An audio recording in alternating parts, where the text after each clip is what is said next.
And now, Pujya Atman Sri Swami Jyotirmayananda commences tonight's Satsang with a Sanskrit peace chant. Om Purnamadaha Purnamidam Purnat Purnamudachyate Purnasya Purnamadaya Purnamevavashishyate. Om Shanti Shanti Shanti. We begin with mystic song by Sri Swami Lalitananda, played and sung by Sri Swami Umananda and Rajneesh. Our song tonight is called All is Full.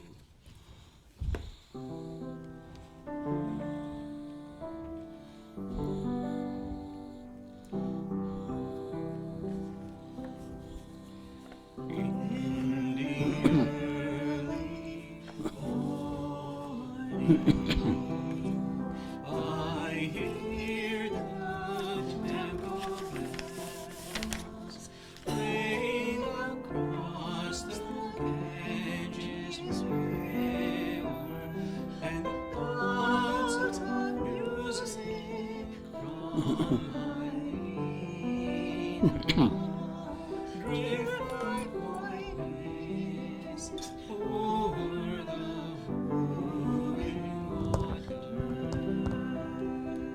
when the bells ring, the spirit of the wind sings.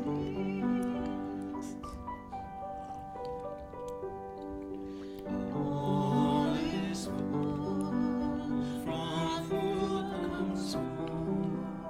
Take full from full, what is left is full. All this is divine self. Take the world away.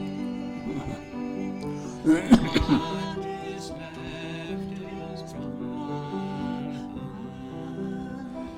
All this is the divine self.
We are recording from the ashram of our revered Guru, Pujya Atman Sri Swami Jyotirmayananda in Miami, Florida. Today is December the 4th, 2018, Tuesday evening, and tonight Swamiji will be lecturing on Yoga Vasistha. This is series 2018, class number 94. And now Pujya Atman Sri Swami Jyotirmayananda. Om Brahmanandam Param Sukhadam Kevalam Jnanamurtim Dvandvatitam Gagana Sadrisham Tattvamasya Laksham Ekam Nityam Vimalamachalam Sarvadhi Sakshi Bhutam Bhavatitam Trigunarahitam Sadgurum Tam Namami. Om. Adoration to Sadguru, who is Brahman, the giver of supreme bliss, embodiment of pure consciousness, one without a second, vast as the ether, infinite, eternal, beyond the three gunas and their modifications, the supreme preceptor. Yoga Vasistha, Utpatti Prakarana, Section 123. More and more insight into 7 steps of wisdom, known as Sapt Jnana Bhumikas. That's the essential teaching of Yoga Vasistha and all scriptures.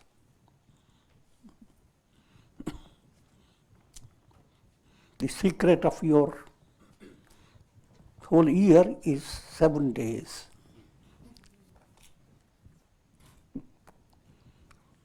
From Sunday to Saturday, that's all. Then it repeats.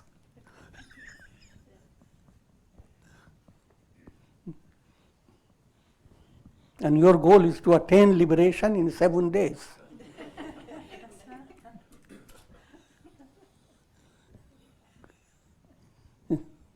That point is brought out in Bhagavad Puran. King Parikshit was cursed that he will live only for 7 days. That's all allegorical. See, everyone is cursed. You are conditioned by time, you are cursed. And the time is in the terms of 7 days, repeating again and again and again. Within these 7 days, you have to make only 7 steps. 1, 2, 3, 4.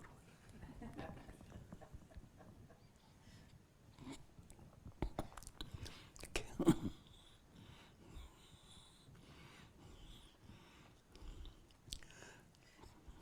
So remember, those 7 steps are Shubhecha, first to develop aspiration.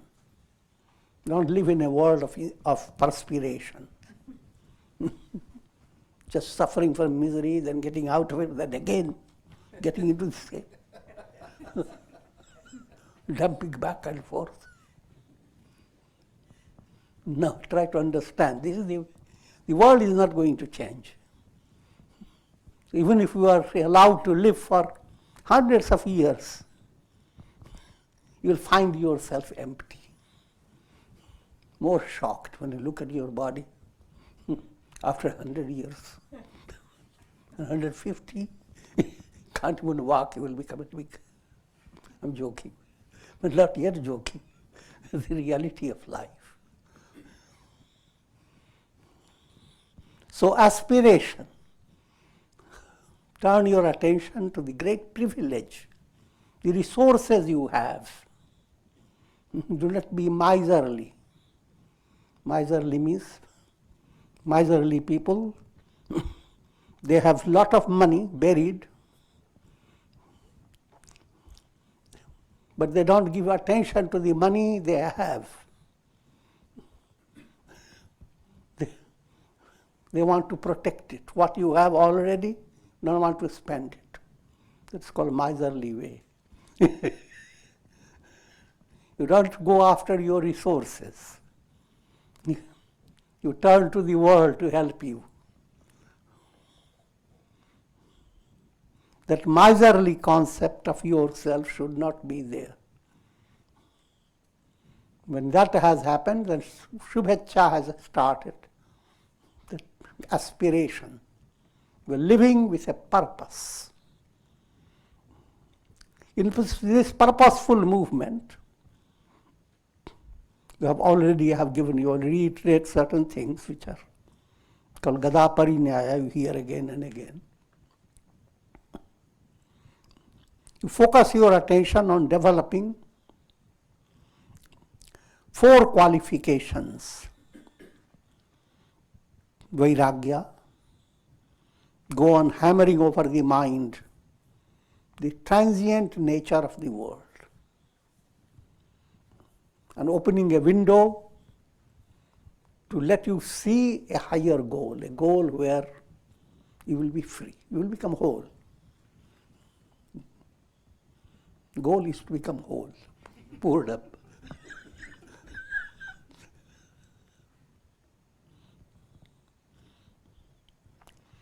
So, coming back to just reiteration, have vairagya, dispassion, viveka, discriminative intellect. Don't use the intellect that simply gathers information. Humorous way I can say it is Google type intellect. Googling into so many resources and gather all resources. You say, how thankful. Old people, old generations didn't know that. Now I can know everything.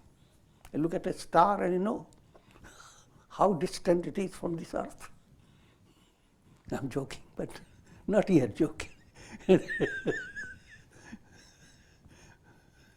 All that has its value in a different level, and that's not underestimated. But with all that, you are not really fulfilling the purpose of your life, because your understanding should be directed towards, who am I? Who are you? What's your goal? And are you moving in the right direction?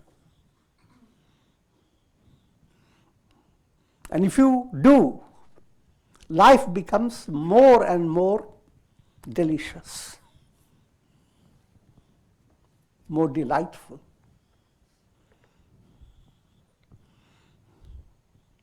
All this requires immense patience and immense spiritual involvement. Coming back again, those points, vivek, vairagya, dispassion, vivek, discriminative intellect. So don't go after distractions of your mind. The intellect that points out to the goal, that subtle intellect described like a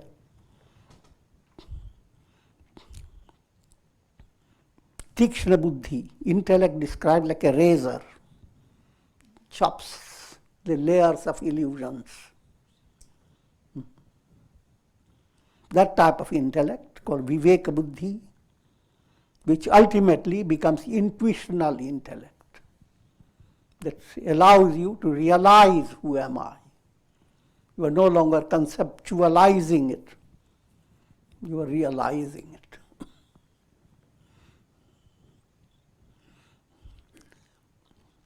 Related with that viveka and vairagya, shat sampat, 6 great qualities that must come in your daily life. Shama, serenity of mind. Highlight, allowing your mind to be in a serene state and develop a sense of a great inspiration, a sense of great joy, a sense of great achievement by allowing the mind to stay serene. Your mind should enjoy that project.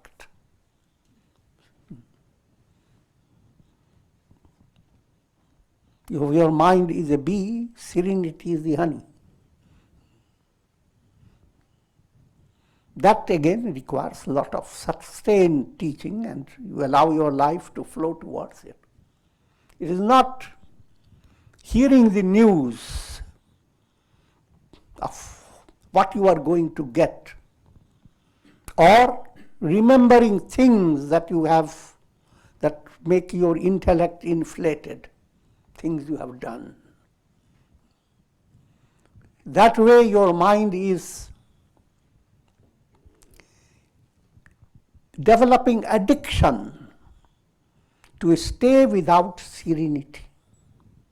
It's constantly going into the past, constantly going into the future. Serenity, calm, here and now, moving away from time, developing a strange mystic wing to tear the limitations of time and fly. That virtue is called serenity, shama. It's one of the four gatekeepers of liberation. And then next comes Dhamma.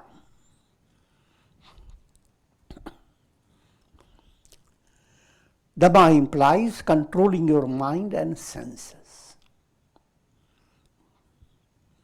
Following the illustration of the chariot, senses are your horses, mind is the reins, and intellect must be the driver, but not drunk intellect, drunk driver.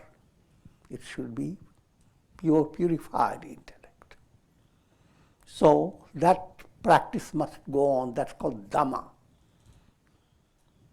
Controlling your mind and senses and being the master, not a slave. Chama, Dhamma, Uparati. Your rati means delight. But don't delight in a world that is perishable. Go up. No, like up, go up.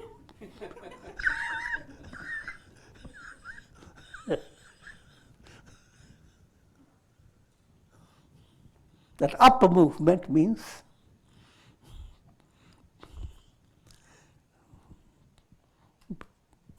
focus your attention to attain liberation, mukti, moksha, not stay confined to the world of karma.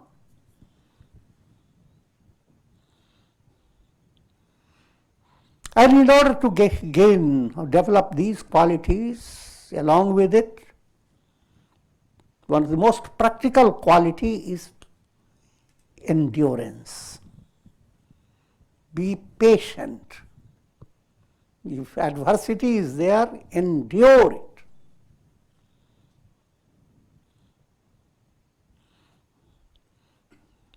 But when you endure it,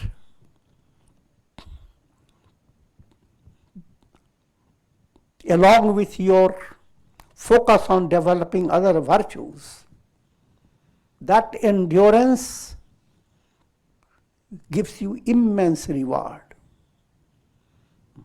Just like you have sown a seed, right type of seed in the right type of soil, and nourished it. Now, wait. Fruit is not coming, endure it.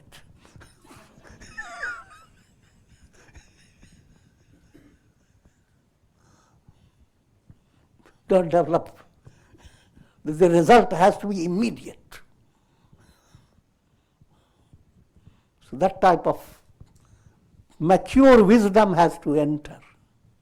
You are doing this sadhana, you are doing your prayers, but don't let your mind be agitated. How is it I have not attained Kundalini awakening? It's not coming even to my heart. How is it I have not attained Samadhi? I must find another source.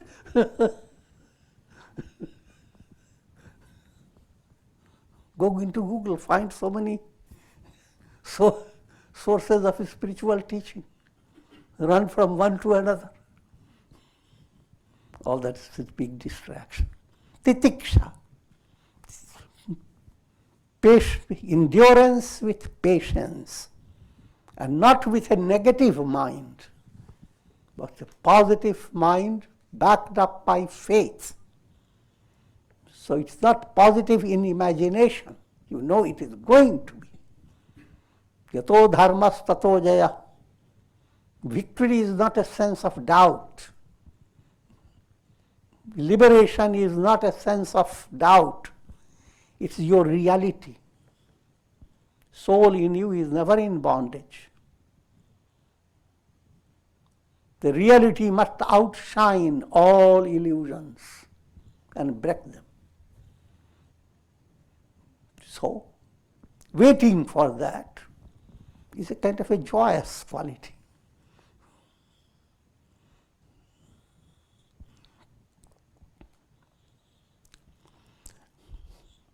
And then next one is called Shraddha, faith. All his quality is associated with the other quality. They are not totally different elements. They are all blended together. Shraddha, faith. And faith is not blind concept. You cannot simply say, from tomorrow I'm going to have faith in everything that the scripture says. And you start reading wrong scriptures. Wrong means scriptures say many things to different levels. Simple term, be guided by a spiritual preceptor. But Shraddha, faith. And then final one is called Samadhan. Do not develop addiction to keeping your mind in contradiction.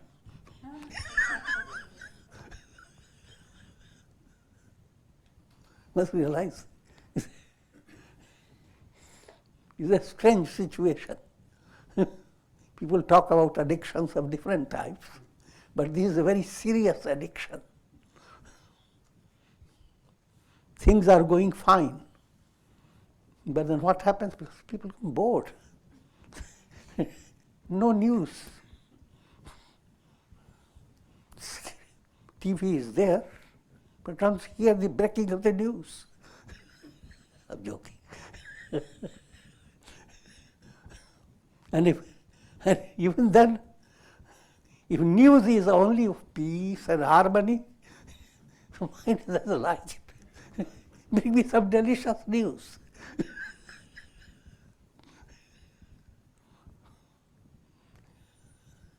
So mind looks for rasa, enjoying taste in suspense, in finding faults in others, in seeing the negative personalities destroyed. All that implies you are not living your day with purpose and fulfillment. Your day passes on. Hours have gone. You are looking for a suspenseful drama.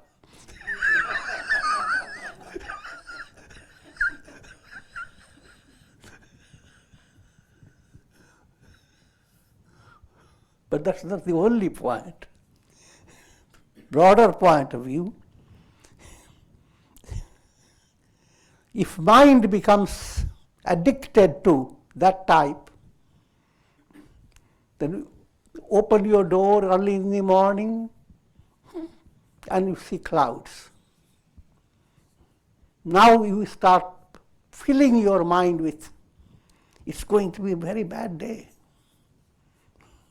Lot of moisture, lot of allergies, lot of bacteria, la monga. May catch flu or pneumonia.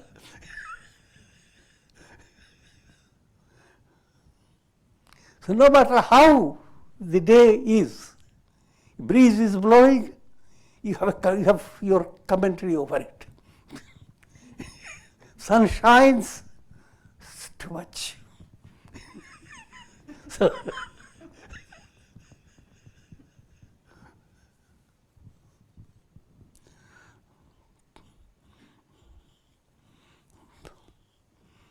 one needs to develop a very advanced, mature state based on wisdom.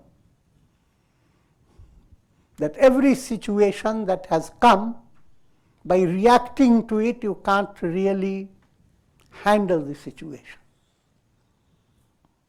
Therefore, deep down, develop a profound understanding that behind every situation you are facing, there is a divine hand.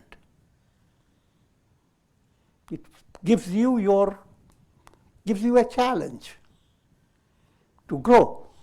Every situation is meant to help you.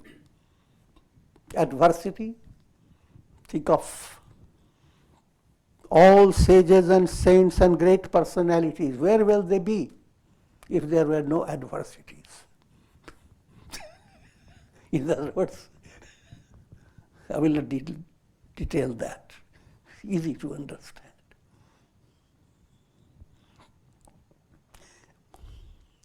And coming back to in a simple way, do not keep your mind too involved with holding on to the idea, yesterday was such a good day. Why today is not so? It's boring. Don't get that type of mentality.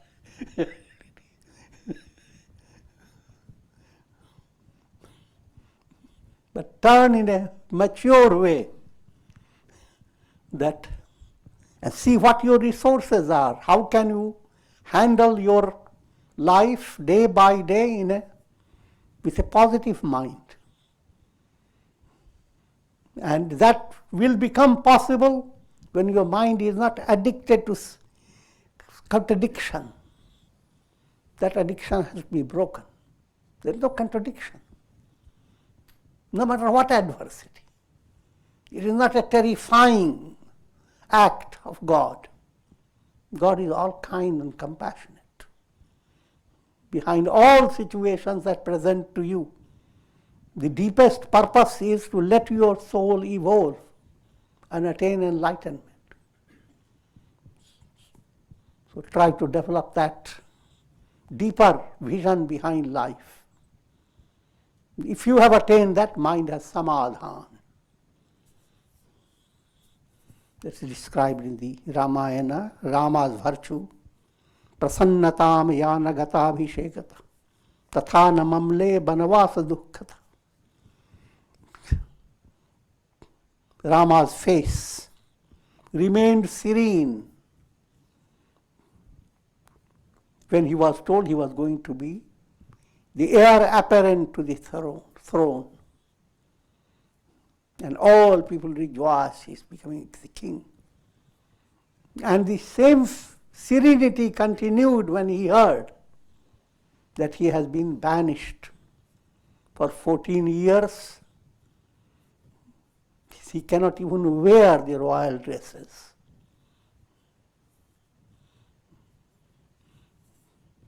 And face remains the same. Rather sparks up a little. That I have been given a big great opportunity.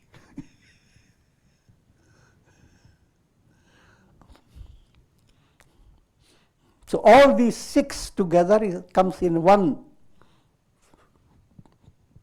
sixfold virtue. Shat sampat, literally meaning six-fold wealth. Sampat is wealth. This is your money bag with 6 compartments. And the final one out of 4 is burning aspiration. Burning term is not to be viewed in a pathetic way. You are healthy, then you find a little fire burning in your stomach. You make the rats jump. I'm joking. But let's see. In Hindi language, there is a proverb. Somebody is very hungry, says, the rat is jumping in my stomach.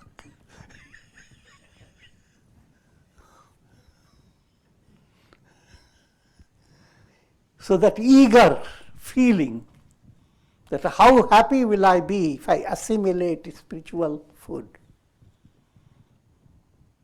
and attain immortality. The whole project must have an inner source of inspiration and joy.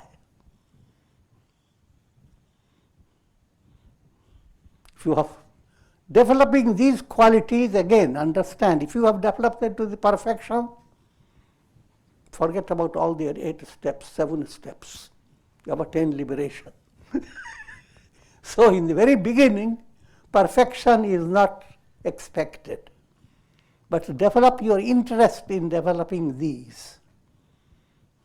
know these are the important things you are looking for to bring in your life.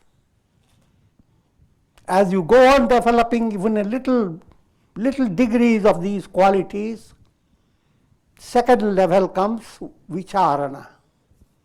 Now your mind, instead of wasting its time over thinking of objects that have no value, even from practical point of view, the objects, think of things that based on somebody has told you about something which is proven to be true after 6 years, proven to be false after 6 years. I'm joking, but try to figure that out, what I'm trying to say. The mind goes on wasting its energy over so many things. Instead, allow by your mind, give your mind a room, put a nice cushion, implying be relaxed. In that relaxed state, let your mind figure out, who am I?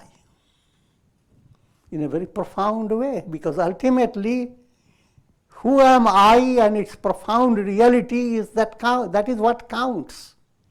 Not all that you go on imagining how many things you have attained, how many things you have possessed, how many things you have enjoyed. All these are based on your mental evaluation. And that mind is worse than a monkey.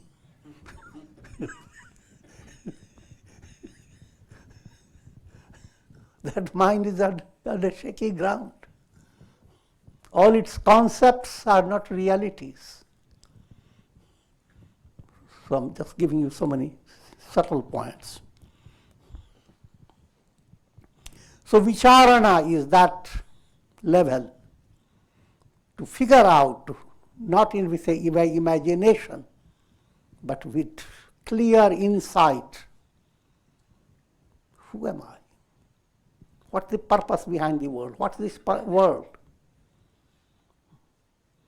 And try to be mature. Your mind said, don't you know, you are seeing every day and you are smelling everything. That's the world. But don't be fooled by it. Because even though you are seeing, smelling, touching, try to understand these smell, touch, etc. That is not giving you the absolute reality. That's giving you some impressions. All animals have their senses. If your senses, your eyes were to develop a different dimension, you will be seeing totally different things. In other words, simple point, the world experienced by your senses is not the reality. It's real in relation to human beings, but human beings are not the absolute reality themselves.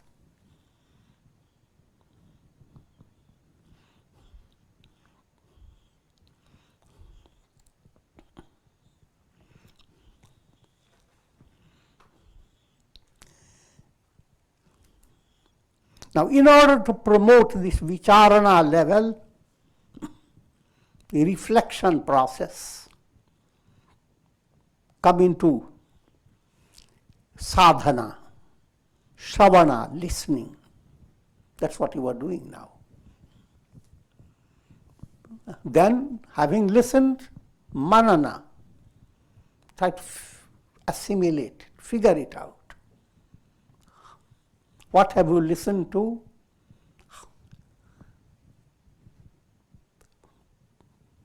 See if your heart agrees with it. If it's not agreeing with it, chew the cud. What you have listened to, work for it. So listening, reflection, that's called manana. Nididhyasan. Now see what happens to your mind. When the mind is freed of illusions, then mind begins to flow towards the truth without your directing it. And promoting that state, that's called Nididhyasan process. And the end result of Nididhyasan is perfect revelation. Aham Brahmasmi, I am that am I. That's called Sakshatkar. So all these disciplines, spiritual practices, begin to enter your personality.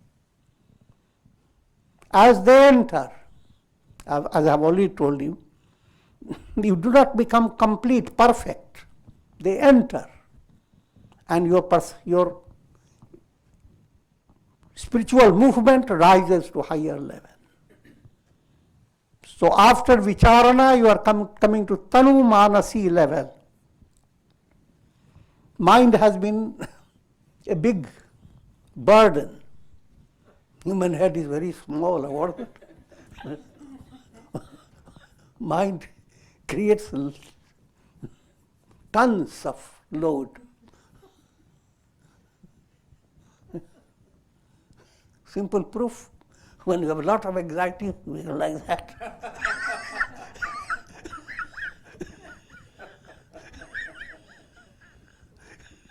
You are carrying a big burden.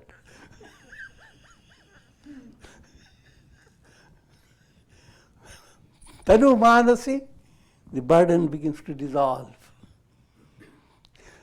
There's nothing too burdensome. Because all the burden, if at all, is being handled by divine plan in this cosmos. And we enjoy the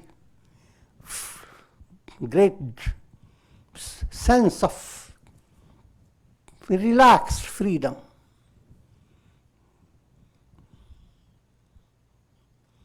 And now go into deeper psychology behind it. It requires your vasanas, subtle impressions that operate through your subconscious. Those vasanas, they are the cause of bringing load over your mind. How to remove them? Removing them now goes into a deeper waters. You understand the difference between, first to know those vasanas which are negative. 5 factors make those vasanas blackish, negative. Klishta vasanas, ignorance, egoism, attachment, hatred, fear of death. These pour into your unconscious constantly. But if you are pursuing the spiritual movement, the burden of ignorance, the force of ignorance is being reduced as you are gaining more and more insight into who am I. The force of ego is being reduced as you are again and again listening to the glory of humility.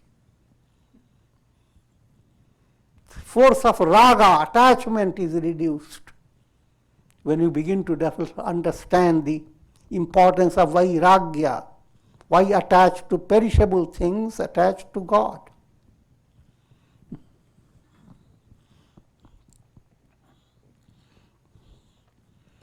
And fear, constant fear.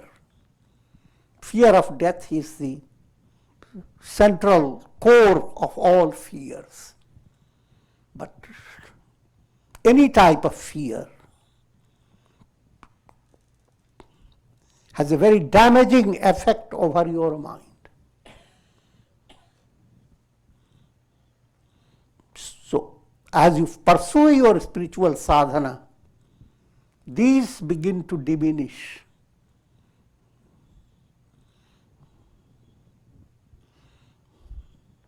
Ignorance is being cut down, Egoism is being molded towards humility.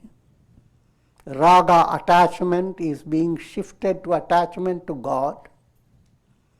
Dvesha, the spirit of negation, is being directed towards illusions of the world, not crude hatred, but negating, called neti neti, not this, not this. Understanding what is illusion and moving away from it. That's how dvesha becomes sublimated into a mystic process of negation. Raga becomes sublimated into love of God.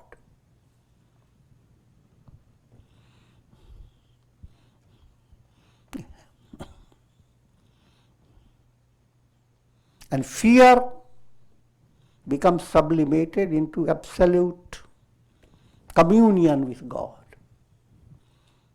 sublimated into immortality. You are immortal.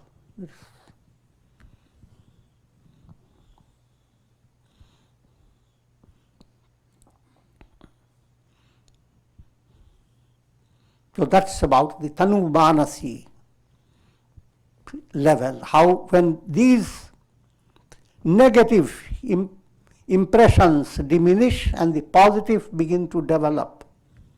Now you find the load apparently becoming more bulky, more inflated than before. Because now you carry the burden of the whole world. Previously, when you wished goodwill, it was directed towards only to your relatives. Now, sarve bhavantu sukhina.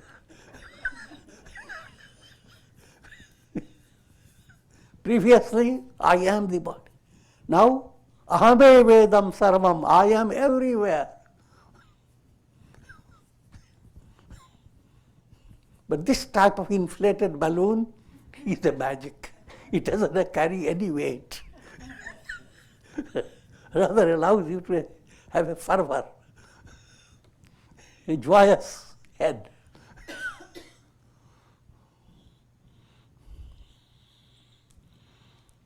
When that state has come, that's called sattvapatti. After Tanu Manasi, that's the state comes. You become enlightened.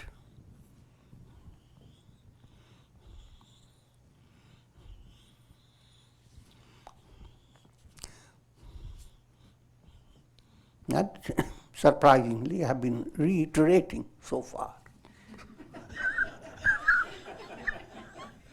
So, coming to the topic.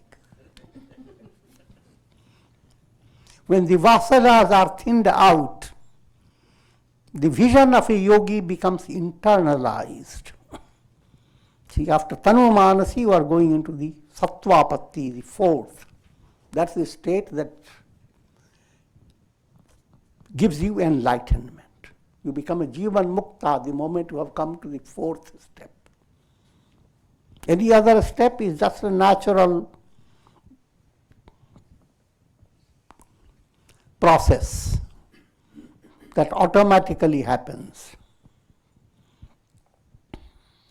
When the vasanas are thinned out, the vision of a yogi becomes internalized. Again, the term internal and external, these are allegorical terms. When you watch a cinema show, all that is happening in the show is externalized. Moving away from the show and seeing the screen, the process is internalized. Try to figure that out.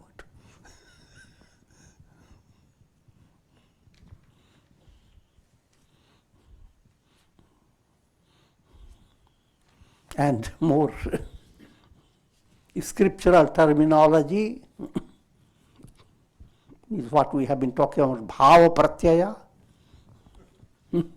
All you are experiencing is based on mental projections. And now your goal is develop that mind which sees all projections as unreality and becomes a revelation occurs to the mind. The absolute screen like Brahman alone exists.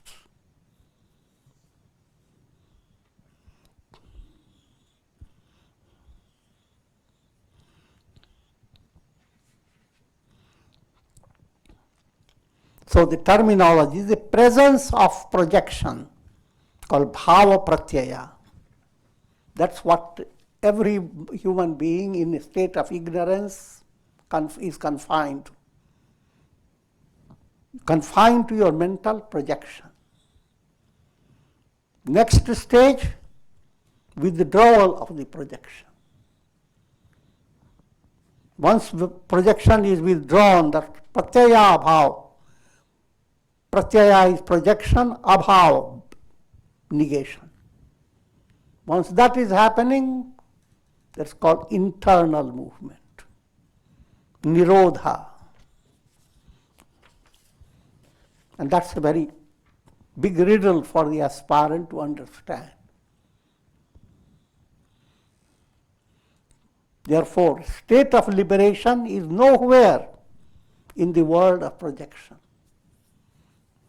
Sit back and try to have a watch your cinema show and ask your mind, I'm going to look for the screen. As long as you are watching the cinema show, screen will not show up.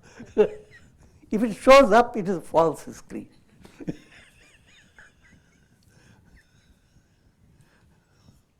So, from that stage to the stage where show completely moves away, or even while it is there, you are aware of the screen. When that stage has come, sattvapatti has developed.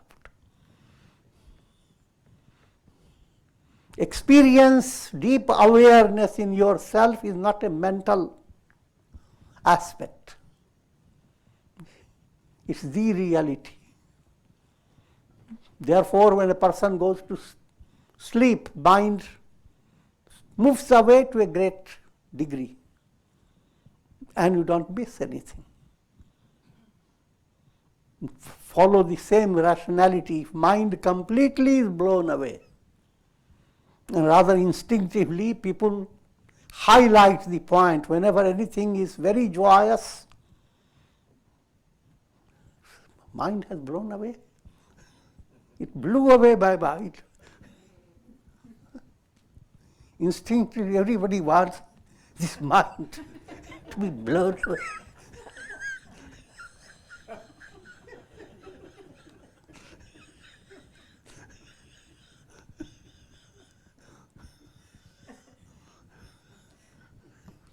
Profound philosophy enters in human life.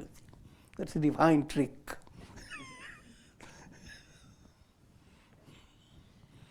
In day-to-day talks,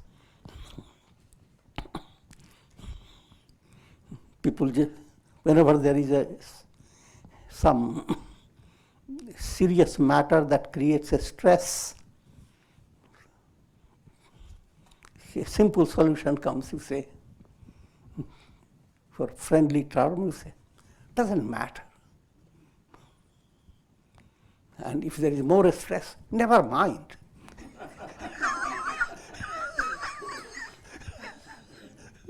What you did?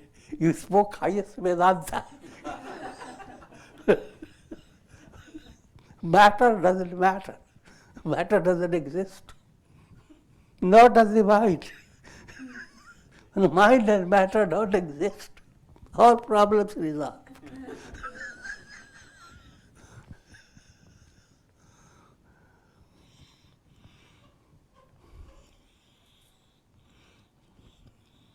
That simple point is now it becomes a matter of your project to really attain it. not keep it in palabras.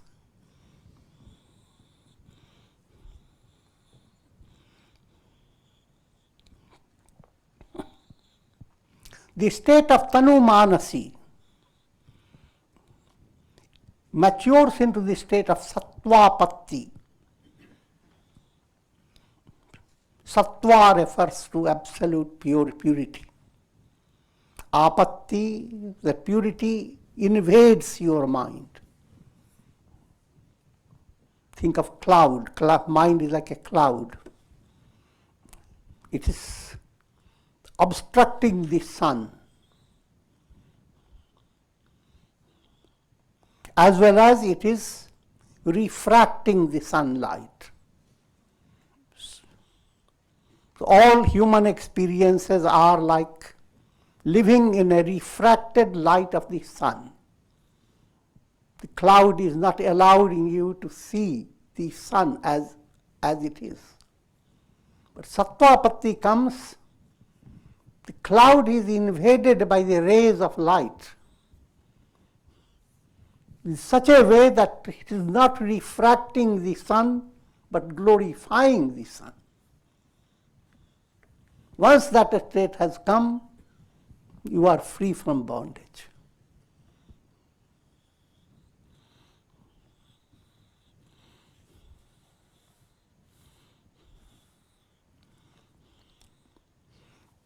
The state of Sattvapatti, a sage views the world with a vision that negates all the names and forms and discovers the underlying self behind all that exists. All is Brahman that becomes revealed to your understanding. And you continue your normal life without losing a deeper experience that's ever present in your heart.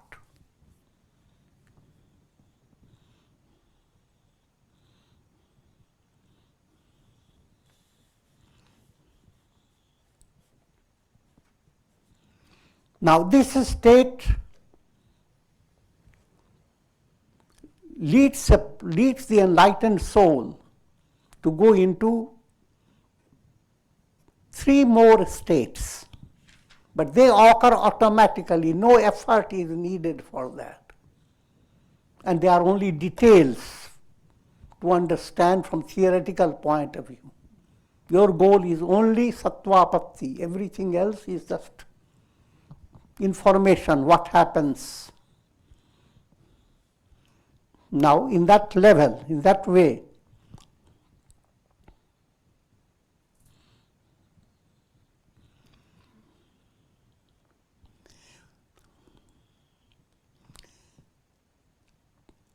fifth state is called Asam Sakti.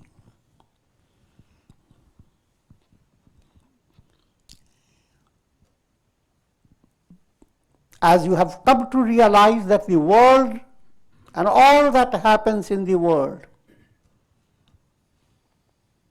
do not in any way affect the I am. The reality in you has nothing to do with the world and all that it happens. You have become like the sky. The sky has no insecurity. No matter how clouds come, not a single scratch stays in the sky. This is the same sky. When Rama was born, how did it look? When Krishna was born, and come down to present world.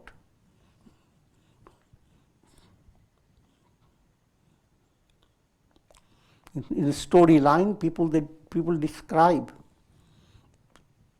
this condition of the sky, etc., in relation to great personalities. When a personality was born, the sky was bright and the sun was rising and the moon was full, etc., etc. What I'm leading to understand, all that And again there are negative descriptions. When big demons came, what happens to the sky? All blackness, all terrible sounds. But ask the sky, do you remember all that? Sky is untouched. Likewise, your real root consciousness in you is absolutely like the sky, that nothing can destroy it. And that's what you have to bring, your I matching up with your root consciousness. That's I, nowhere else. But that movement from little I to the big I, that's a profound stage of a spiritual movement. That's this very advanced stage in all religions of the world.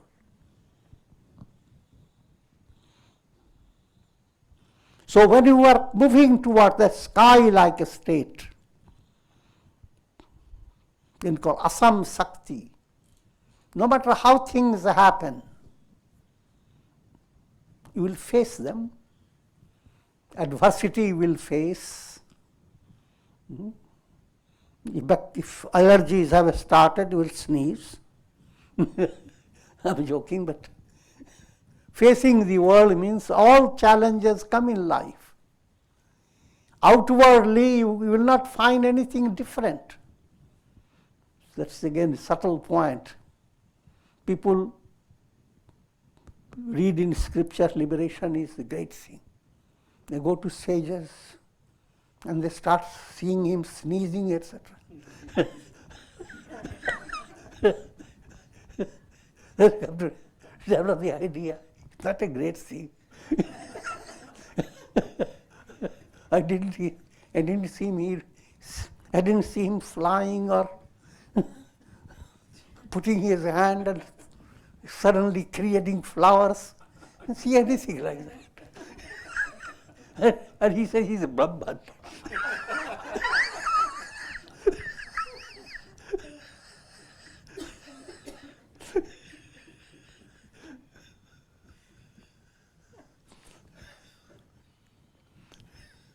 Try to understand that. Outwardly, there will be no sign that will amaze your eyes.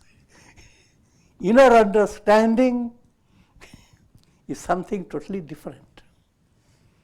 Yet, if you have sensitivity, then you realize a big difference. But that requires a spiritual sensitivity. When you realize that, then you realize also that nowhere else can you find the face of Buddha. Nowhere else can you find face of sages. Unique.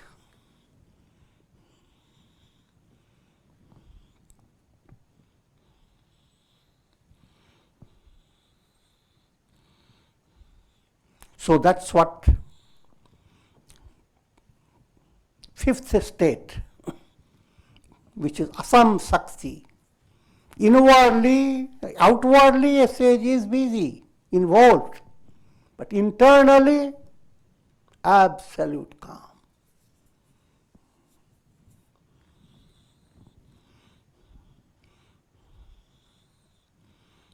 To give you more detail, outwardly led by prarabdha karma.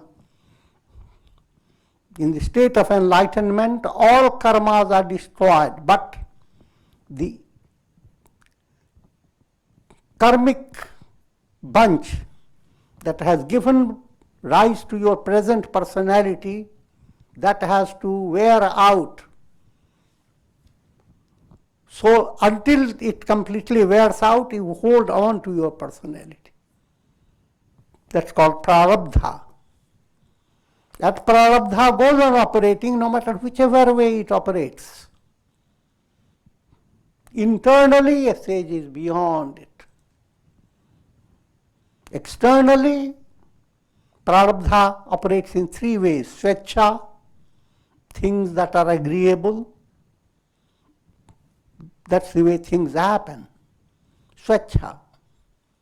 Parecha,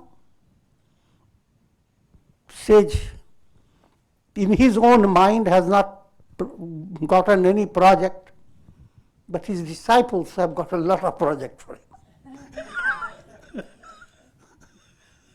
That's called parecha. And then anicca. Anicca means something happens which nobody had expected.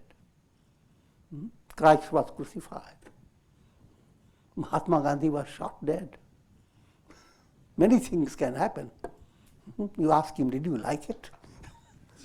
Would you like to end like that? Sage would. It's anicca. Nobody wants that. But nevertheless, it happens.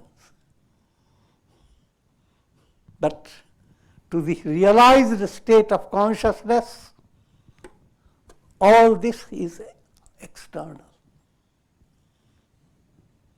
Again, another point, when you hear about cross and hear how one has to stay untouched by it, it stirs your mind. But you don't realize everyone faces the same predicament. The body you have loved so much, one day it will say, no body with you. I'm joking. The body is not going to be with you. With all the nourishment you have given, one day the body moves away from you. You are crucified. Not once, many times.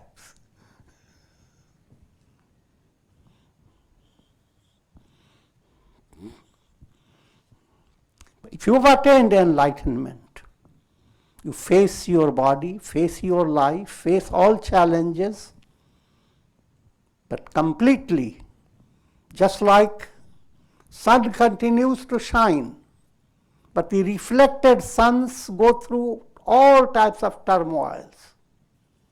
And all the turmoils of the reflected sun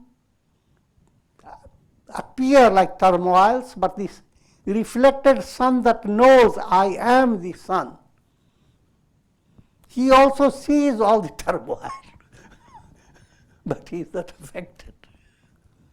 Figure that out.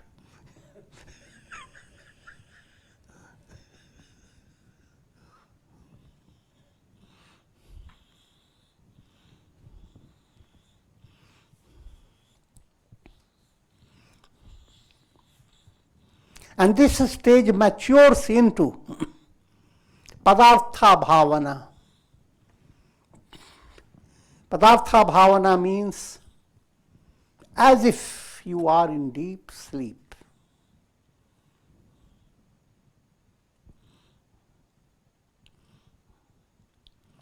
And its appearance to the masses, a childlike state, absolute child.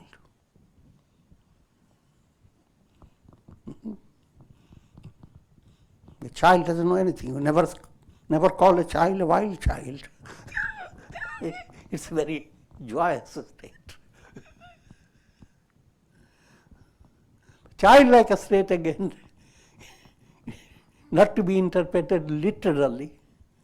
It means in spite of all things that happen in the world, a childlike softness, tenderness, and relaxation, that never leaves the sage. And then in final, all this is transcended, no descriptions, called turiya. And with this I'm going to conclude.